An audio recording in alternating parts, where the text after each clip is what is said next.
जय हिंद दोस्तों, जय जवान जय किसान। मेरा नाम है राहुल जवान और आप हैं आज किसान कार्यशाला चौपाल में सहारनपुर ज़िले में।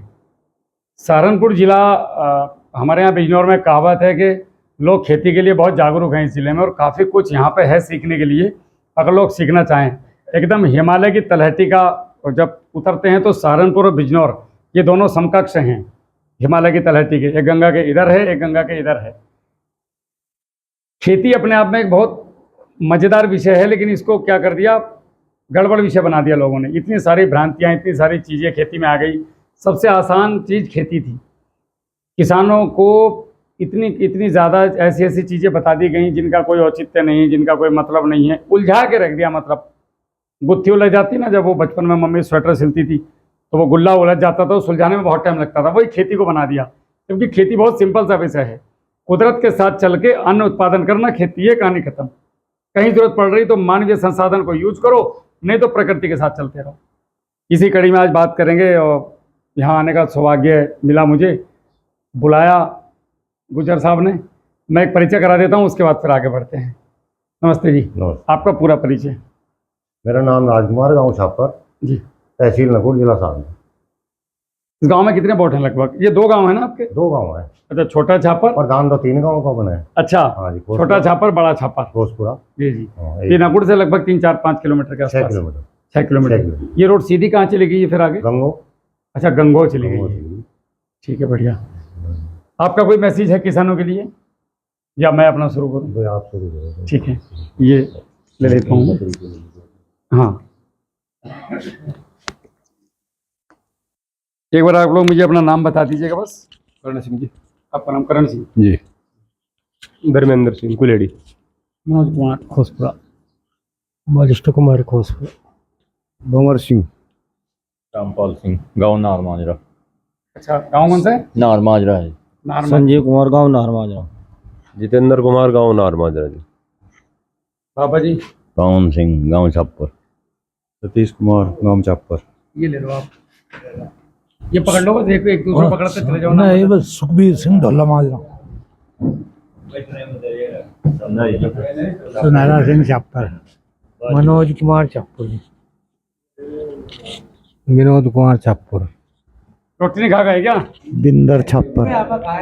प्रवीण कुमार। विशाल चौधरी क्या कर रहे हो विशाल? पढ़ रहे। पढ़ाई। और कौन सी क्लास में? बीए में। बीए में। इसके बाद क्या प्लान है? उसके बाद तो ये गोलमोल। कुछ नाम गौरव, गाँव छापर। अभी भी बहुत कुछ कर सकते हो, ऐसे नहीं कि सेना में नहीं गए तो हम कुछ कर नहीं सकते।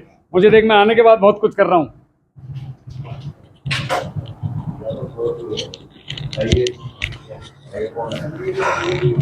नमस्ते जी, जय हिंद। मेरा नाम राहुल जवान है। मैं आपके पास, एक ज़िला है बिजनौर। बिजनौर ज़िले में एक गांव है चौकपुरी। जब आप बिजनौर से मुरादाबाद रोड पे चलते हैं तो 6 किलोमीटर चलने के बाद दाहिने हाथ पे मेरा गांव पड़ता है। अड्डा पड़ेगा है गोलबाग, उसके पास में गांव है चौकपुरी। चौकपुरी में श्री वीरेंद्र सिंह के यहाँ महाशय तुलाराम जी मेरे दादाजी थे और उस गांव में जन्म हुआ 1984 में। 2002 में सेना में भर्ती हो गई। बहुत कम उम्र में हो गया था काम, और वहाँ ठीक ठाक नौकरी की। 17-18 साल 2012 में ऐसा लगा कि जब किसान आत्महत्या कर रहे थे बहुत ज़्यादा, तो मन में ये आया कि ऐसा क्यों हो रहा है, किसान आत्महत्याएं क्यों कर रहे हैं, किसान तो नहीं मरना चाहिए। और वो मन बड़ा विचलित हुआ। तो जब तह तक पहुँचे तो पता चला कि जागरूकता नहीं है किसानों में, और जागरूकता ना होने की वजह से किसान का उत्पादन और जो उसकी लागत है वो बराबर बैठ रही है या उससे भी नीचे जा रहा है। और लोग इस कारण से परेशान होकर के जो विदर्भ में आत्महत्याएं की, उनका कारण यही था, उनकी ज़मीनें बिक रही थी। किसान कर्जा ले लेगा, सब कुछ कर लेगा, लेकिन अपनी ज़मीन नहीं जाने देता है वो। और ज़मीन चलेगी मतलब किसान की, जैसे फौजी की बंदूक, ऐसे किसान की ज़मीन। तो जब किसी की ज़मीन जाती है तो बर्दाश्त नहीं कर पाता फिर। तो उस समय में वो घटनाएं घटी। उन घटनाओं से मन खेती की तरफ, एक तो किसान के बालक तो थे ही, तो मन जो है वो खेती की तरफ भागा। सबसे पहले अपने घर से ही पूछा पिताजी से, खेती क्या है, कैसे है। तो पिताजी के भी जवाब गोलमोल लगे। हम बोले ये भी उसी ढर्रे में है, बट ये है कि हमारा जो क्षेत्र है जहाँ पे आप बैठे हो ये स्वर्ग है। तो आप लोगों को लगता है सावन के अंदर वो हरा ही हरा दिखता है। अभी आप पूर्वांचल चलोगे तो वहाँ आपको लगेगा अरे बाप रे यार, मतलब इतना मेहनती किसान। वहाँ लोग इतना पैसा खेती में खर्च करते हैं, इतना तो हम यहाँ बड़े बड़े बिजनेस में खर्च नहीं करते। हमारे यहाँ तो फ्री में खेती होती है। उनकी अपेक्षा जितना वो लोग खर्च कर रहे हैं। 50 बीघे जंगल को भरने के लिए 4 ट्यूबवेल के बाद एक तालाब। अब लगाओ कितनी ज़मीन उसमें गई होगी उनकी, और उसके बाद भी बिजली नहीं। तो फिर वो तेल से सिंचाई कर रहे हैं साहब, और हिम्मत को सलाम है उनकी, और नई नई चीज़ें कर रहे हैं वो। हम तो एक ही चीज़ के पीछे पड़े हैं, गन्ने के, गन्ना गन्ना गन्ना गन्ना गन्ना 24 घंटे गन्ना। तो लोगों का दर्द जब देखा तो लगा यार चलो इनको कुछ दर्द को दूर करा जाए। अब इंसान एक ऐसा प्राणी है पूरी धरती पे जो दूसरे के प्रति संवेदनाएं समझ सकता है दर्द की, या हाथी समझता है। हाथी भी आदमी की तरह फीलिंग समझता है। बस साहब उसके बाद फिर खेती सीखनी शुरू की। अब सिखाने के लिए पहले सीखना जरूरी है, तो खेती करनी शुरू की, सीखनी शुरू की, करते गए सीखते गए, करते गए सीखते गए। फिर टाइम ऐसा आया, लगभग 17-18 साल नौकरी करने के बाद सेना से भी सेवानिवृत्ति का टाइम हो चुका था। हमें लगा यार सेना में आगे ना बढ़ करके किसान की तरफ थोड़ा बढ़ा जाए। अभी एक ही तो ज़िंदगी मिली, अभी से या तो जी लो या घसीट लो। तो मुझे जीना पसंद है, घसीटना नहीं। तो मैंने फिर क्या किया, मैं किसान की तरफ भाग गया। सेना के हाथ जोड़े के साथ अभी तक बहुत बढ़िया नौकरी रही और बड़ा ज़बरदस्त अनुभव रहा। अब मुझे जाके किसानों के लिए कुछ करने का मन है। तो शुरू में तो नानुकर हुई, बढ़िया जवान को कोई नहीं जाने देना चाहता। फिर अधिकारियों ने मेहरबानी की और मेरे को साहब 2020 में रिटायरमेंट लिया। उसके बाद फिर ये कैमरे के सामने आ गए हम लोग। जो इतना सीखा था पिछले 7-8 साल में, अब उसको गांव-गांव जा करके खुद के जो किए हुई चीज़ें थी वो आप लोगों को बताने लगे। एक गांव से दूसरा गांव, तीसरा गांव, चौथा गांव, करते करते पूरे भारत में फिर लाखों लोग आ गए साथ में। और आज आप लोगों के आशीर्वाद से चल ही रहा है। इसमें तो कई लोग ऐसे हैं जो फॉलो कर रहे हैं। मेन क्या है कि हमारे जो समस्याएं हैं, हमारी समस्याओं के समाधान लोग ऐसे बताते हैं कि उनकी जेब भरें और हमारी खाली हो। ऐसा कोई समाधान नहीं बताता कि जो हमारी जेब से कुछ ना जाए और हमारा समाधान हो जाए। जैसे अगर किसी ने कहा कि भाई गेहूं करने हैं तो 2 बोरी डीएपी लाओ, भाई ऐसा नहीं हो सकता 20 किलो डीएपी में हो जाए। हो सकता है, पता नहीं क्यों लोग तुम्हें बताना नहीं चाहते। तो हमने वो चीज़ें निकाली जो किसान के हित में थी और किसानों को जा कर के बतानी शुरू करी। करना ना करना किसान की मर्जी, सुनना ना सुनना उसकी मर्जी, अपना काम है, जाओ बता के आ जाओ। भैया सामने गड्ढा है, गिरना मत। अब वो गिर रहा तो निकालने में नहीं जाते, पड़ा रहे। मैंने पहले ही बताई थी गड्ढा है सामने। तो इसी चीज़ों को लेकर के आपके यहाँ भी आना हुआ है। और आप मेन विषय पे हमारे किस मुद्दे पे आप मुझे सुनना चाहते हैं? गन्ने पे बात करूं, केले पे बात करूं, ज़मीन पे बात करूं, आप लोगों की समस्याएं क्या हैं? समस्याओं पे सबसे पहला है समस्या। एक एक करके समस्याओं का समाधान करेंगे तो सारी चीज़ें कवर हो जाएंगी। अगर समस्या आई काम नहीं करता कोई सा भी क्या समस्या नहीं आपके टाइम में तो अब देखो जी, काम तो फौजी भी नहीं करता हो जी। यहाँ के खेती तो इन्हें नहीं करनी पड़ेगी। सबसे पहले बात करते हैं ज़मीन की। हमारे यहाँ पे ये जो समस्या बनी, जो आज हमारे यहाँ बीमारियाँ आ रही, ये आ क्यों रही हैं? कोई आदमी बीमार पड़ रहा है तो इसका मतलब उसका पेट खराब है। हमारी ज़मीनें खराब हैं और हमने ये कर ली थी नहीं, होड़ में, एक दूसरे से ज़्यादा, उससे ज़्यादा, उससे ज़्यादा, उससे ज़्यादा। तो अगर हमें खेती की बात करें तो अगर हम 1 एकड़ ज़मीन से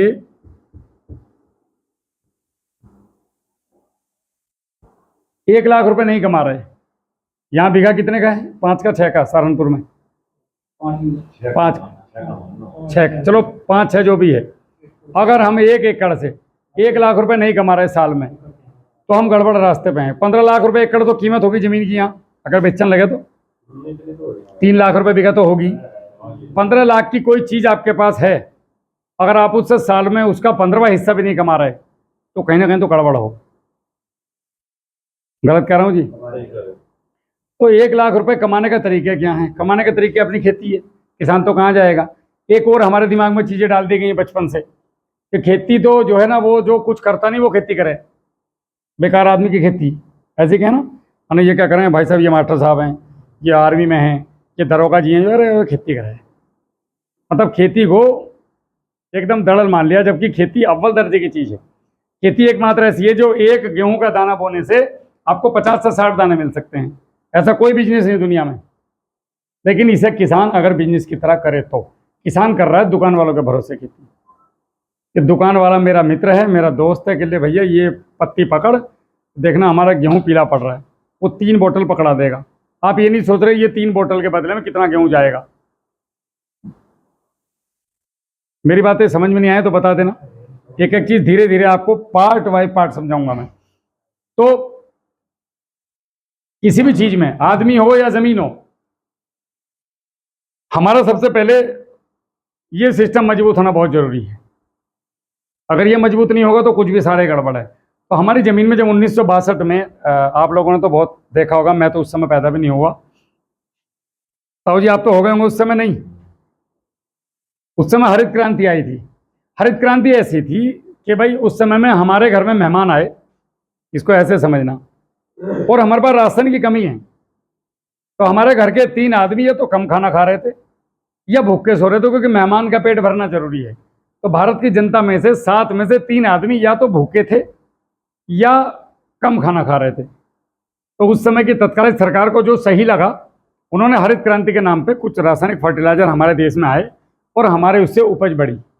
रासायनिक फर्टिलाइजर जमीन के ऐसे ही हैं कि जैसे हमारे घर में 7 आदमी का खाना है, तो 3 आदमी का आपने क्या करा, नाकुड़ से समोसे और बर्गर मंगवा लिए 3 आदमी के लिए, कि भाई रोटी खाओ और एक काम कर, एक समोसा दे दे, पेट भर जाएगा इनका, या थोड़े थोड़े वो आलू की पकौड़ी दे दे, पेट भरने के लिए। लेकिन हमारी जीभ ने क्या हुआ, हम आलसी हो गए, ये तो बना बनाया मिल रहा है। तो हमने क्या करा, घर का बना हुआ खाना धीरे धीरे कम करते चले गए और बाजार वाले खाने को बढ़ाते चले गए।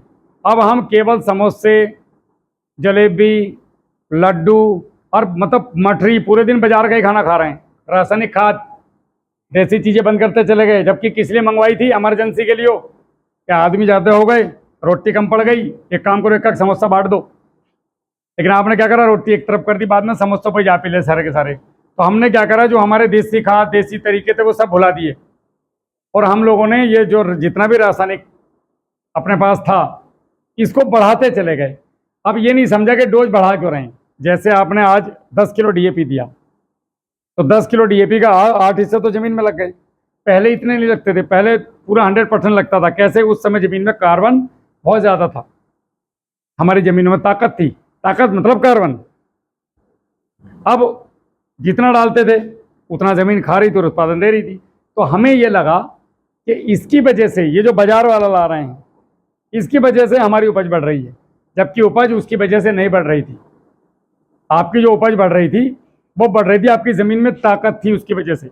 अब धीरे धीरे जब ये बाहर वाली खाना आके ज़मीन में डलता गया, तो ज़मीन के मित्र जीवाणुओं के लिए जो उनका प्राकृतिक भोजन है, जैसे किसी भी चलने फिरने वाले जीव या ना चलने वाले फिरने वाले जीव का वेस्टेज, मतलब गन्ने की पत्ती, पुराल, गोबर, कचड़ा, पेशाब, ये सब चीज़ें, वो ज़मीन में हम कम करके हम सीधा डीएपी लाना और फेंकना और खेती करनी, सीधा फलानी चीज़ लानी, फेंकनी, खेती करनी। हमने मतलब अपने आप को एकदम से बदल दिया।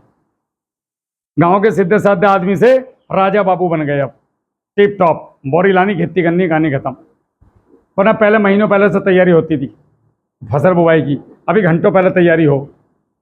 ट्रैक्टर के पीछे 2 बोरी डालो, एक बाल्टी में बीज टांगो, 1 घंटे में बो का घर आ जाओ। तो ये ज़मीन की एक, दुनिया में हर चीज़ की एक लिमिट है। आज भारत में, पूरी दुनिया में हर सेकंड, ये जो सेकंड का एक स्विंग घूमी, हर सेकंड 1 एकड़ ज़मीन बंजर हो रही है पूरी दुनिया का, अगर हिसाब जोड़ें तो। बिजनौर का वाटर लेवल 1.2 फीट, यानी कि इतना नीचे चला गया। ये अच्छे संकेत नहीं है। इस साल पूरे जाड़ों बारिश ना होना अच्छा संकेत नहीं है। इस समय पे आके ये जो बीच में चुटपुट बारिश पड़ रही है, ये अच्छे संकेत नहीं है। तो हमने एक तो जलवायु को छेड़ा और मिट्टी को छेड़ा, सबसे ज़्यादा मिट्टी को छेड़ा। अभी भी हम सबसे ज़्यादा स्प्रे में विश्वास रखते हैं। बोतल लाए और स्प्रे मार दिया, हाँ भैया, ये नाई से बड़े बुड्ढे की कहावत है कि यहाँ रगड़वाने से कुछ नहीं होता, शरीर में जान होनी चाहिए, गाल अपने आप लाल दिखाई दें। खवाई पे भाई यहाँ करो, पेट में डालो, दूध पियो, घी खाओ, बादाम खाओ, तो चेहरे पर रौनक दिखाई देगी। ये नाई से पुतवाने से क्या दिखाई देगा। तो वैसे ही हम फसलों के साथ कर रहे हैं। स्प्रे का कहीं शेड्यूल बना ही नहीं पूरी दुनिया में कि फसल के ऊपर स्प्रे करो। तो हमने ज़मीनें खराब कर ली अपनी, धीरे धीरे करते गए, इनको बढ़ाते गए। तो हमारे जो मित्र जीवाणु थे, उन्हें लगा कि भैया ये अब रोटी पानी देने के ना, जैसे हम यहाँ बैठे और यहाँ पे कोई आवे ही ना, तो आप धीरे धीरे करके उठने लगोगे। तो वैसे मित्र जीवाणु ज़मीन में नीचे चले गए या फिर वहाँ से दूर हट गए। अब हमारी ज़मीन का कार्बन गिरता चला गया। कार्बन मतलब ताकत। जब ये हरित क्रांति आई थी तो 2 से 5 के बीच में कार्बन था, और आज जो कार्बन है हमारा वो 0.30 है। मतलब हमारी ज़मीन कोमा में है। पानी पे हमें कोई जागरूकता नहीं है। हमारा समरसेबल चल रहा है, भैंस नहा रही है तो नहा ही रही है। अगर किसी को कहो तो नु कहें तेरे बाप का क्या जा रहा है, मैं तो बिल दे रहा। समझ। तो जागरूकता लाने के लिए हम लोग फिर निकले गाँव हम लोगों को समझाना शुरू किया कि आप लोग यहाँ पे गलतियाँ कर रहे हो। मैं 2-4 चीज़ें मोटी मोटी आपको ऐसे बता देता हूँ। अब जो हो गया उसको तो बदला जा नहीं सकता। आज हम जिस स्थिति में खड़े हैं, यहाँ से हमारा खर्चा 50% कैसे हो, जिस फसल में भी हम, गन्ना हो, धान हो, चना हो, मटर हो, गेहूँ हो, गोभी हो, कोई सी भी हो, कि 50% कैसे करें। तो एक तो आप अपने खेत में जिप्सम का प्रयोग जरूर करें, और साल में एक बार कैसे भी करके हरी खाद में 9 चीज़ें बोनी है हमने। 3 दाल वाली फसलें, 3 तेल वाली फसलें और 3 अन्य फसलें। इनको बो के 20-25 दिन कम से कम, नहीं तो 40 दिन अगर रोक पाओ तो बड़ी मेहरबानी तुम्हारे खेतों पे हो जाएगी। साल में एक बार जब भी समय मिले इसकी जुताई करा दो बो के। 5 कुंटल जिप्सम अपने खेत में डालो ही डालो। ब्लॉक में मिलता है सरकारी। मैंने बहुत जिलों में पता किया है, लोग बोलते जी लेना नहीं आते किसान, हमारे तो कट्टे भी खराब हो गए पड़े हमें वापस करना पड़ता है। जागरूकता नहीं है लोगों में। अब ये काम कृषि विभाग का है जो मैं कर रहा हूँ।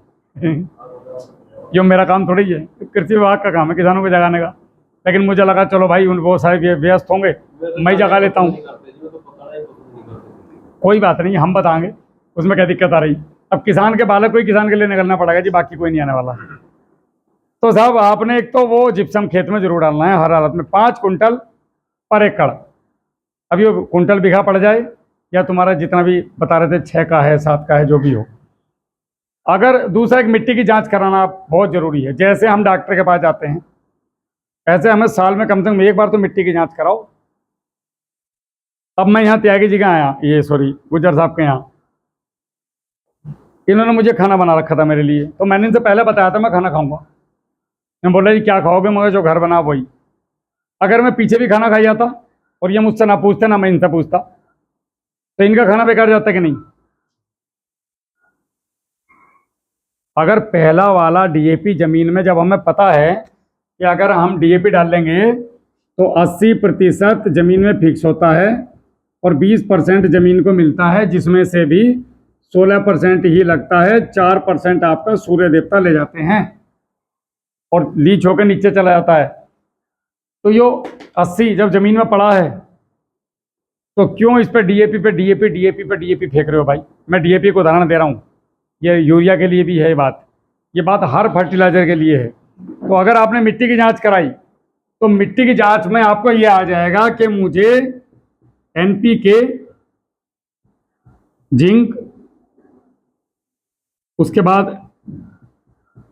Ferrous sulphate, magnesium sulphate, calcium, sulphur, ये जो चीज़ें हैं इनमें कौन सी देनी और कौन सी नहीं देनी है। नहीं देनी मतलब मेरी ज़मीन में उपलब्ध है। अब जो है तो है बोल के खुश मत हो कि डीएपी तो पूरा अपने आप नहीं लगने वाला, वो पड़ा है। मतलब आपके घर में एक तिजोरी है, ट्रैक्टर है खड़ा है, इसकी चाबी नहीं है तो ट्रैक्टर किस काम का। लेकिन आप नया ट्रैक्टर नहीं खरीद सकते क्योंकि आपके पास ट्रैक्टर है। अब आप क्या करोगे, इस ट्रैक्टर की चाबी बनवाओगे कि भाई चाबी लिया और ट्रैक्टर स्टार्ट है, क्या नया ट्रैक्टर खरीद के लाओगे। हर बार चाबी खो देते हो और हर बार नया ट्रैक्टर ले आते हो, क्या ये सही बात है। चाबी बनवा लो। अब चाबी क्या है, चाबी है मित्र जीवाणु। आपकी ज़मीन में अगर नीचे मित्र जीवाणु बढ़े तो ये जो 80% ज़मीन में पड़ा है वो इसे घोल के ज़मीन में इसको देंगे आपकी ज़मीन को, तो हमारा डीएपी के पैसे बच गए और हमारा जो है मेहनत बच गई और बाकी काम कुदरत ने करा। अब ये करेंगे कैसे कैसे, इसके लिए कुछ बहुत ज़्यादा काम नहीं करना है। आज आप जो भी डीएपी, यूरिया, पोटाश डाल रहे हो, जितना भी, एक छोटे से हिस्से में एक मुट्ठी में करके देख लेना। इसमें कोई बोरी बराबर करने की जरूरत नहीं है। जो भी रासायनिक खाद आप डालते हो उसको 3 गुना सड़े हुए गोबर की खाद में मिला लो। पहले तो ये सीखो, हमारे यहाँ पे यही चीज़ गलत बताई गई कि गोबर की खाद कैसे बनती है। जैसे ये डाल रखी सर, अब ये धूप में पड़ी है, सूरज के अंदर एक वो है, ये किसी भी चीज़ की एनर्जी खींच लेते हैं सूर्य देवता हमारे, किसी भी चीज़ की एनर्जी। आप खुद बाहर खड़े हो जाओ, आधे घंटे में निराल कर देंगे आपको। जिस चीज़ में भी एनर्जी है तो वो सूरज के आगे बेकार है, सूरज देवता उसको खींच लेते हैं वापस, एनर्जी के दुश्मन है ये। तो गोबर हो या कुछ भी हो, हमारे जितना इसके अंदर अच्छी चीज़ें हैं, कार्बन है, सब गया। अब ये लास्ट में वेस्टेज बचा। तो गोबर हमेशा छाया में रखो। अब आप हर आदमी कहता है जी इतनी गोबर डाल लो, उतनी गोबर डाल लो। इतनी गोबर कहाँ से लाए किसान? ना तो उनसे डंगर बचे, परिवार भी छोटे छोटे हो गए, ज़मीनों के टुकड़े भी, जहाँ 50 बीघे 100 बीघे ज़मीन होती थी वो 15-20 बीघे पे, 5 बीघे 10 बीघे पे कहानी आ गई अटक के। हमने करना क्या है कि इस तरीके से गोबर का अपने खेत में कहीं वो लगाओ ढेर। इसकी जो ऊंचाई होगी ये 1 से 2 फीट होनी चाहिए। इसकी जो चौड़ाई है 3.5 फीट। अब इसकी जो लंबाई है ये 50 फीट तक ले जा सकते हो, ऐसे ढेर। अब आपने खेत पे ले जाके इन्हें इसमें छेद करा दो ऐसे बांस से, जगह जगह किसान कर सकता है आराम से इस तरीके से। अब इसमें 2-3 तरीके हैं, या तो जीवामृत बना के डाल लो, इसका घन जीवामृत बनाना हमने। अब या तो जीवामृत डाल लो। जीवामृत में सबसे बड़ी समस्या आज की तारीख में किसान के सामने पशुओं के पेशाब की है। इकट्ठा नहीं कर पाता हर आदमी, कहने के लिए सब कह दें, लेकिन होता नहीं प्रैक्टिकली। 100 में से 5 या 7 के पास ही मिलेगा, 92 के पास मिलेगा नहीं। तो बात करेंगे कि प्रैक्टिकली हम क्या कर सकते हैं। इसके लिए एक ड्रम ले लो, एक ड्रम में 5 किलो सरसों की खल डाल दो, उसके अंदर गुड़ डाल दो 2 किलो, और डीकम्पोजर 10-20-50 लीटर। डीकम्पोजर आजकल हर जगह मिल रहे हैं, गवर्नमेंट बांट रही है। नहीं बांट रही तो लोग गांव में बना रहे हैं, नहीं तो मैं भिजवा दूंगा। आप लोगों में से कोई यूज करता होगा डीकम्पोजर? नहीं, वेज डीकम्पोजर वो बड़ी बढ़िया चीज़ है, गाय के जीवाणु से बना हुआ है। आपकी ज़मीन में जितनी पुराल पत्ती है सबको गला के पौधों को भोजन बना के दे देता है, फ्री का है वो। एक बार ले लो जामन, तवा जिंदगी पीढ़ी दर पीढ़ी चलेगा। डीकम्पोजर भैया ये गाय के जीवाणुओं से, गाय का गोबर और गाय के पेशाब, इनसे निकला हुआ डॉक्टर किशन चंद्रा ने बनाया था ये, जो कृषि वैज्ञानिक थे ICR दिल्ली के, अभी तो शायद रिटायर हो गए, उन्होंने बनाया था। अब इसको एक थोड़ा सा लिक्विड ले लो, जैसे मैंने बना लिया। फिर शायद मेरी गाड़ी में होगा, एक आध बोतल पड़ा होगा तो मैं देके जाऊंगा आप लोगों को। उस एक बोतल को लेके आपने 100 लीटर 200 लीटर पानी में डाल दिया, 2 किलो गुड़ डाल दिया। अब ये 4 दिन में ऐसा बन जाएगा जैसे मौसमी का जूस होता है। अब इसे खेत में जाने दो पानी के साथ। ऐसा आपने हर महीने अगर किया तो आपकी ज़मीन में जो 80% फिक्स होकर पड़ा था ये टूटना चालू हो जाएगा। ज़मीन हल्की हो जाएगी, ढीली होनी शुरू हो जाएगी, अशुद्धियाँ खत्म हो जाएंगी ज़मीन में। अशुद्धियाँ तो परेशान कर रही हैं ना, तो अशुद्धियाँ आपकी ज़मीन से निकलनी शुरू हो जाएंगी। मैं वो अभी बताऊंगा। तो ये डीकम्पोजर बना लिया। अब ये डीकम्पोजर एक और मजे की बात है, अगर आप कूड़ी ऐसे ही डालते हो, जैसे आप चट्टे पे चट्टा लगाते हो तो आपने देखा होगा ऊपर की तो भुरभुरी रहे और नीचे को तो ऐसा निकला जब तार खोल रहा है, चिपचिपा, वो सड़ता है, डिकम्पोज नहीं हुआ है। डिकम्पोज का मतलब है कि एकदम वर्मी कंपोज जैसा हो जाना। तो आपने अगर ये छेद करके डाल दिया तो ये डिकम्पोजर ले लिया आपने 200 लीटर। इस डिकम्पोजर के अंदर ही 5 किलो सरसों की खल डाल दो, 2-4-5 किलो चूना कली वाला ये डाल दो। इसको लिया, घोला और छेद में भर दिया। अगले हफ्ते गुड़ के पानी का छींटा मार दिया, इस तरीके से गुड़ भर दिया। तीसरे हफ्ते फिर सरसों की खल, चावल का मांड। चावल का मांड बहुत बढ़िया चीज़ है, हमारे घरों में होता है, हम इसको ऐसे ही फेंक देते हैं। तो चावल का मांड ले जाके इसके अंदर हमने डाल दिया। इतना तो नहीं होता 50 लीटर, लेकिन कम से कम नहीं तो ये 15 दिन में 15 लीटर तो घर में बन जाएगा। नहीं भी बनता तो 2 किलो चावल उबाल लो, सुथरा 10 लीटर पानी डाल के, कौन सी आप बता रही है, बन गया मांड। उसको डालो, फलों सब्जियों के रस हैं वो डालो, मतलब जो आपको लगता है कि मुझे ये देना चाहिए मेरे खेत में है। हमारे घरों में पुरानी दाल बची हुई हैं, उनमें कुर्रे लग जाते हैं, वो सुरसली जैसी, वो दाल को लेकर थोड़ा सा बारीक कर लो, नहीं तो ऐसे ही डाल दो। उसके बाद आपका सेंधा नमक, सुहागा, बोरान का काम करता है बहुत बढ़िया वाला। तो ये सब चीज़ें आपने 1 महीने के अंदर अंदर 4 बार मिला लो कि इस हफ्ते ये डाल लूँगा, इस हफ्ते ये डाल लूँगा, इस हफ्ते ये डाल लूँगा। डीकम्पोजर हर बार लेना है।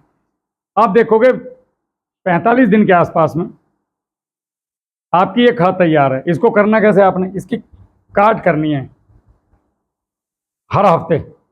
या हर 14 दिन पे, अगर आप चाहो, टाइम है तो 7 दिन पे हर बार करो और हर बार नए गड्ढे बना लो। गड्ढे में कुछ नहीं है, बांस लो, ठोकते चले जाओ, तो ये आपका ऐसा हो जाएगा वर्मी कंपोस्ट। मेरे यहाँ कुछ लोग आए थे, मैंने उनसे बोला कि ये बताओ ये वर्मी कंपोस्ट है या गोबर की खाद एक हाथ में मेरे वर्मी कंपोस्ट थी, बोरी सामने रखी थी, मैंने खरीदवा के मंगवाई। वो भाई साहब पहचान नहीं कर पाए कि इनमें वर्मी कंपोस्ट कौन सा है, गोबर की खाद कौन सी है, और किससे बनाया। मैं ऐसे ही बनाया जैसे आपको बता रहा हूँ। और मैंने अभी पेटी में भी वही करा, गाड़ी पर रखे और सर पर छबड़ा रख के पूरी पेटी में ऐसे बिखरवाई, और फिर पेटी में वो चलता है ना आजकल 3 वाला, वो चलवा के पूरा मटिया मेट कर दिया। तो पेटी कैसे बढ़िया ना होने की। तो ये आपने अगर इस तरीके से किया तो बड़ी जबरदस्त खाद बनेगी। और एक और मजे की बात है, 4 कुंटल एकड़ में डाल दो, बस काफ़ी है। और वैसे 50-100 कुंटल गोबर की खाद लाओ, तो या तो ऐसे बना के डाल लो या वैसे बना कर ले आओ। ये घनजीवामृत हो गया आपका। दही डाल दो, दूध फट जाता है हमारे यहाँ घर, औरतें ऐसी फेंक दें, पनीर बना रहे हैं कभी दूध का पानी, अरे भैया उनसे बोलो इसको फेंको मत, ये मुझे दे दो पूरा। उसमें बहुत ताकत है किचन के वेस्ट में। हमारे घर का जो धोमन धामन पर डंगरों को पिलाते थे, अभी उसको इकट्ठा करें कूड़ी पे भी डालते रहोगे तो ये जादू का काम करता है साहब। तो इस तरीके से आपने अगर ये खेत में डाला तो आपको बहुत अद्भुत रिजल्ट मिलेंगे। अब आपने क्या करना है, अब मान लिया मेरा मन ये है कि साहब मैं देखो आजकल क्या हो रहा है, किसान बैठा है यहाँ और यहाँ है से बहुत दिक्कत। मतलब ये है एक मकान समझ लो आप, मकान की छत पे ये है ऑर्गेनिक खेती, प्राकृतिक खेती। सुनने में बहुत अच्छी लगे, करने में भी ऐसा लगता है कि यार ऑर्गेनिक खेती करूंगा अब जा। लेकिन जहां पे खड़े हो यहां से यहां तक की दूरी बहुत है भाई साहब। आप ये छत को देखो, कोई ऊंचाई लग रही, कुछ ऊपर देखो अपने, ऊंचाई लग रही नहीं लग रही ना। अभी सीढ़ी लेकर आऊं और ऊपर वाले डंडे से कूदने कर तो किल्ली निकल जाएगी। नीचे से ऊपर ऊंचाई नहीं दिखती है, ऊपर से नीचे बदलता हो रहा है ना भैया, टांग टूट जाएगी, मैं नहीं कूदता, समझ रहे हो। लेकिन लोग क्या कर रहे हैं, हमें कूदा रहे हैं। एकदम से छोड़ो, कुछ नहीं होता। प्राकृतिक खेती जहां भाई साहब आप इधर आए रातों रात वहीं टांग टूटी किसान की। और यही हो रहा है, रासायनिक हो नहीं रही, प्राकृतिक कर नहीं सकते। करें तो क्या करें, जिसे देखो वो किसान को पेलने पे लगा हुआ है। हर आदमी किसान को गुनहगार बता रहा है कि तुमने ये कर दिया, तुमने वो कर दिया, तुमने ये कर दिया। भाई ये बताओ हम करें तो करें कैसे। हमारा कोई तो हाथ पकड़ के आदमी ऐसा हो कि अगर मैं अपने खेत में अटक गया तो मैं फ़ोन करके पूछ सकूं कि मैं राहुल भाई आगे कैसे चलूं। तो वो एक सुविधा जो है वो लोगों को, हम लोग आप लोगों को फ्री में प्रोवाइड करा रहे हैं। तो यहाँ आप अभी खड़े हैं, जाना हमने यहाँ है। देखो आज नहीं तो कल आना तो नेचुरल खेती पे पड़ेगा, रो के आ जाओ या हंस के। अब जमीन रिस्पॉन्स दे नहीं रही, दवाइयाँ एक्सेप्ट नहीं कर रही जमीन, या मैं गलत बोल रहा हूँ, काम ही नहीं कर रही। लेकिन आए कैसे, आपने क्या करना है, जो भी रासायनिक खाद आप लेके आते हो दुकान पे से, डीएपी डाल रहे हो, यूरिया डाल रहे हो, पोटाश डाल रहे हो, कुछ भी डालो, उसको आपने क्या करना, गोबर की 3 गुना खाद। जैसे सपोज करो 25 किलो डीएपी ले लिया आपने, अब इसकी 3 गुना कम से कम गोबर की खाद लेनी। गोबर की खाद ले लो या आपके खेत की मिट्टी ले लो, ठीक है साहब। अब तोल लेगा कौन, गोबर की खाद या मिट्टी तोल लेगा कौन। तो 1 कट्टा मिट्टी का वजन लगभग 38 से 40 किलो होता है अगर यूरिया कट्टे में मिट्टी भरोगे तो, ठीक है। अगर गोबर की खाद भरते हो, सूखी बिल्कुल एकदम सूखी गोबर की खाद है तो 18 से 20 किलो आएगी, थोड़ी सी गीली है तो 24 किलो तक जाएगी, और ज़्यादा गीली है फुल तो लगभग 32 किलो हो जाएगी। ये मैंने करके तोल के देखा हुआ है ताकि आप लोगों को बताने में आसानी हो। तो मोटा मोटा ये मान लो कि 25 किलो डीएपी के साथ आपको 3 गुना गोबर की खाद यानी कि 75 किलो। 75 किलो का मतलब है आपके लगभग 4 से 5 कट्टे यूरिया वाले। आपने अगर वो ले लिए 4 कट्टे नीचे कूट दिए, उसके ऊपर डीएपी फेंक दिया। अब 1 बाल्टी उठाई, उसके अंदर आधा किलो गुड़ घोल लिया। जितने किलो डीएपी पर 10 किलो पे 1 किलो सरसों की खल। आपको कहीं दुनिया में कुछ माइक्रोन्यूट्रिएंट खरीदने जाने की जरूरत नहीं, सब कुछ सरसों की खल में है। लेकिन आप लोगों के दिमाग में डाल दिया गया कि खल मत डालना, फंगस आ गई ठीक है, सब कोरा बकवास है, ऐसा कुछ नहीं है। तो हर 10 किलो रसायन पे, जितना भी रसायन आपका हो गया टोटल, 10 किलो पे 1 किलो सरसों की खल आपने इसको लेके उसके ऊपर डाल दो, अच्छे से मिला दो। इसको बिल्कुल नीचे पॉलीथीन डाल दो, ऊपर से 12 बाई 12 की एक पॉलीथीन डाल के इसे चारों तरफ से उड़स दो।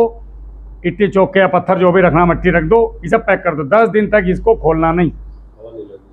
हाँ, मतलब इसकी गैस ना निकले। अब ये हो गया ऐसे जैसे हम बाजार से चीज़ लाते हैं तो पहले रसोई में बनती है। मेरे पास ये बाद में ले गए बालक खाना, पहले ऊपर बना रसोई में, तो वो रसोई किसान की तो है ही नहीं कहीं। डायरेक्ट जो खाद आ रहा है वो डायरेक्ट डालने के लिए नहीं बना है। जब आप डायरेक्ट खेत में ला के दाना डालते हो तो इस दाने में से बहुत सारी गैसें निकलती हैं, बहुत सारे तेजाब निकलते हैं जो ज़मीन के मित्र जीवाणुओं को डिस्टर्ब करते हैं, परेशान करते हैं, जिससे वो मरते तो नहीं है लेकिन बहुत नीचे सतह में चले जाते हैं। बैक्टीरिया जल्दी से नहीं मरता है ज़मीन का, तो बैक्टीरिया शेड डालना पड़ेगा उसके लिए। कहते हैं ना बैक्टीरिया मर गए, बैक्टीरिया नहीं मरता है, लेकिन वो कक्षाएं छोड़ जाता है, दूर चला जाता है वहाँ से। जैसे गांव में लोग ना रहें, दूर चले जाएं, तो गांव थोड़ी कहीं चला जाएगा, गांव तो यहीं रहेगा। आप लोग किसी कारण से गांव छोड़ के चले गए, वो कारण आ जाओ वापस आ जाओगे। ऐसे हमें बैक्टीरिया को वापस बुलाना है, अपना काम खुद चालू हो जाएगा। तो जब हम इस तरीके से डालेंगे तो अब ये 25 किलो जो डीएपी था ये 50 किलो डीएपी का काम करेगा साहब, और ये कर रहा है, ज़बरदस्त तरीके से कर रहा है।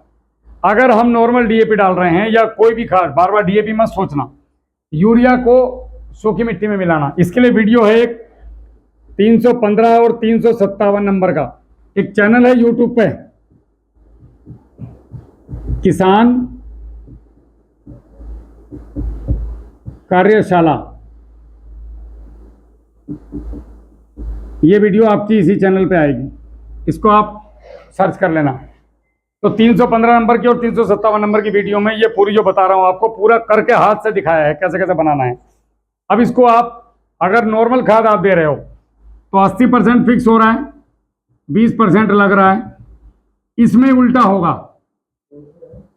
80 लगेगा और 20 जो अवशेष बचे वे भी डिजोल्व होके जाएंगे। मतलब जिसके अंदर 46% है, बाकी तो उसके अंदर अवशेष ही तो हैं, तो वे अवशेष जो है डिजोल्व होके अंदर जाएंगे।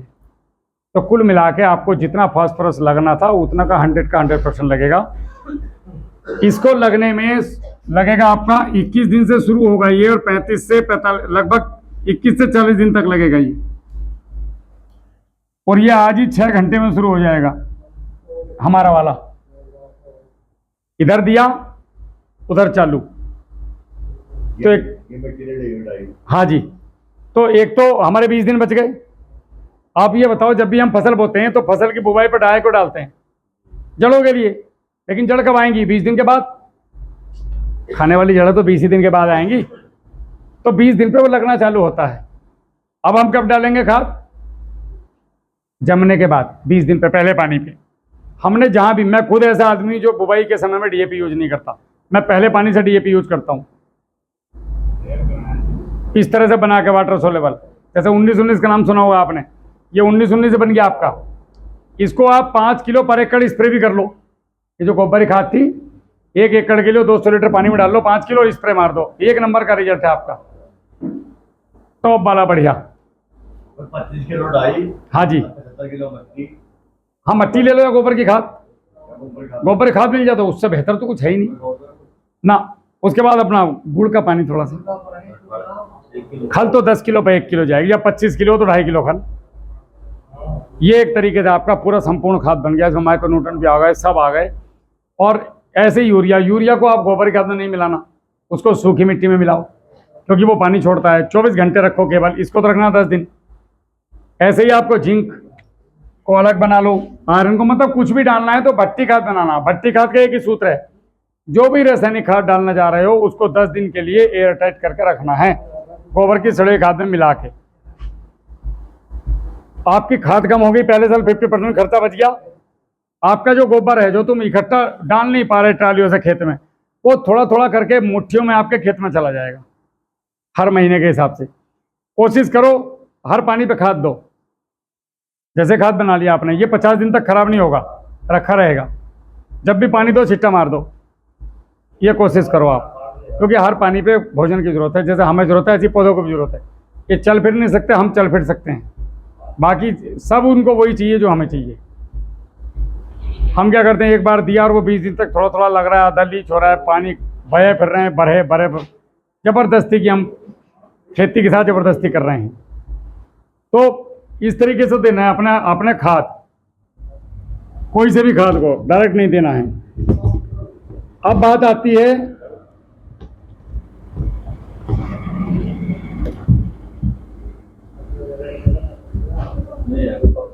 कहाँ है गुज्जर साहब, कितने मिनट की हो गई? 20 मिनट पर रोकना है, वीडियो लंबी हो जाती बहुत।